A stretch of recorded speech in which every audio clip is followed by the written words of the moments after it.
Hi there, Frontline family and friends. Today we are continuing to journey through the book of Acts. We're in Acts chapter 20, verse 32, through to Acts 21, verse 4.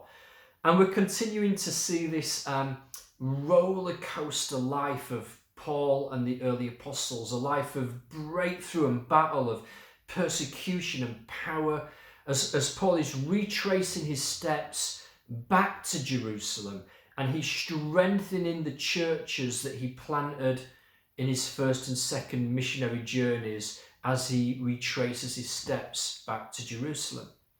And verse 32 to verse 35, it's quite a unique passage actually. Paul is directly quoted here. He's speaking to the elders and the leaders of the church in Ephesus, and this is the only non-evangelistic sermon aimed at believers that is recorded that Paul spoke. So Paul's heading back to Jerusalem with urgency, with a gift from the Macedonian church, and he senses, he knows that this will be his final time with them, having spent 3 years in Ephesus, raising them up as spiritual sons and daughters. So it's quite a moving passage here, isn't it? You really get a sense of Paul's emotion as he speaks to these leaders. And there's a sense that Paul recognizes that his ability to serve them, his ability to influence them, to keep them on course, to keep them on track, that is now going to end. And I think all of us will have relationships where all we can do is simply entrust that person into God's hands, to commit them to God, confident that his grace will keep them, confident that all that we have sown into their lives will bear fruit. That's what Paul's doing here.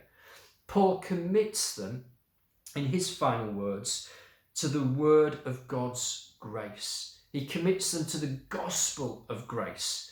You know, as a young man following Jesus, I used to think that my biggest challenge in being a follower of Jesus was to avoid all the naughty behaviour and to do the good things that God has told me to do, to be obedient to that. Now, as a little bit older, I think that actually the biggest challenge is remaining in grace, resting in grace, not becoming religious in that sense that my good behaviour, self-effort and striving in my own strength will somehow earn God's approval, but living in that effort of grace that calls me to surrender, that calls me to Jesus' lordship.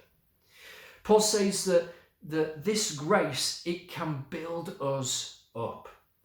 Now that word build up is the Greek word epi-ikodomeo. And if you're a frontliner, you might recognize that there's the word ekos or oikos in it, which means house or household. And epi-ikodomeo, it means to build up onto something, to build further, to build higher, that they would, by God's grace, build onto the foundations that Paul had already laid for them, the foundation of apostle and prophet. And I suppose my question to all of us is, how by God's grace can we continue to build our lives up on the foundations that have already been established in us? What is God wanting to build and rebuild in us in this season? The word of grace empowers us to do that. Paul says this word, this gospel of grace, it builds us up and it gives us an inheritance. That's about God's grace to sustain us in the coming kingdom as we store up for ourselves treasures in heaven, eternal crowns through our service of King Jesus. But these works, these vital kingdom activities, they have to reflex out of that covenant identity. They have to reflex out of grace for them to be of eternal value. Paul then talks about his hard work in serving them, in serving the weak, in advancing the kingdom. Being followers of Jesus involves hard work. I'm sorry to say that, but there is an effort to grace. The late Dallas Willard, pastor and author, he said that grace is not opposed to effort. It is opposed to earning. Effort is an action. Earning is an attitude. And grace is not opposed to effort. So the grace of God empowers us to work hard in building the kingdom. Indeed, towards the end of 1 Corinthians, Paul's going to go on to say that he worked harder than all of the others. He says, yet not I, but God's grace at work within me. So let's not fall into the trap of self-effort and striving, but equally, let's not fall into the trap of passivity or inactivity, or I'm just resting in grace. No, neither of those outcomes are the word of grace at work within us that Paul is describing here. And finally, they kneel, they pray, they weep, they embrace. This is the sort of depth of relationship that comes from shared mission as a spiritual family.